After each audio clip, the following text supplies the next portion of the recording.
दोस्तों, आज हम एक आजाद भारत में सांस लेते हैं क्योंकि अंग्रेजों से हमें 15 अगस्त 1947 को आज़ादी मिली थी।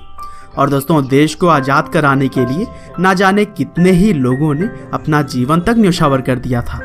हालांकि यहाँ भी आज़ादी के लिए लड़ने वाले खासकर दो अलग अलग विचारधाराओं में बटे हुए थे, जिनमें से एक तरफ तो वो लोग थे जो कि आज़ादी को अपनी ताकत के दम पर छीनना चाहते थे, तो वहीं कुछ लोग शांतिपूर्वक अहिंसा के मार्ग पर चलते हुए आज़ादी हासिल करना चाहते थे। और दोस्तों, इन्हीं अहिंसकवादी लोगों में से एक थे राष्ट्रपिता कहे जाने वाले मोहनदास करमचंद गांधी, जिन्हें कि हम सभी आमतौर पर महात्मा गांधी के नाम से जानते हैं। और दोस्तों, गांधी जी भारतीय इतिहास के वह व्यक्ति हैं जिन्होंने देश हित के लिए अंतिम सांस तक लड़ाई की है, और उन्हीं की तरह ही हजारों वीरों की वजह से हमारा देश 1947 में आज़ाद हो सका था।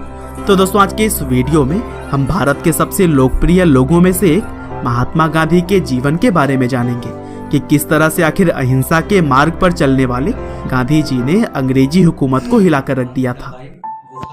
तो दोस्तों, इस कहानी की शुरुआत होती है 2 अक्टूबर 1869 से, जब गुजरात के पोरबंदर शहर में महात्मा गांधी जी का जन्म हुआ। उनके पिता का नाम करमचंद गांधी और माँ का नाम पुतलीबाई था।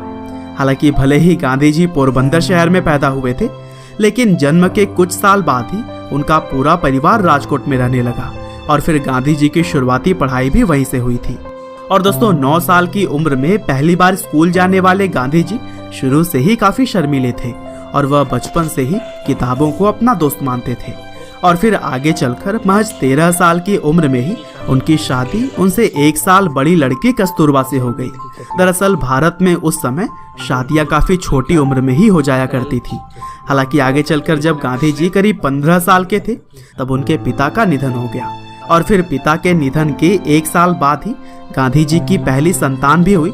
लेकिन दुर्भाग्य से जन्म के कुछ समय बाद ही बच्चे की मृत्यु हो गई थी, और इस तरह से गांधी जी के ऊपर मानो दुखों का पहाड़ टूट पड़ा हो।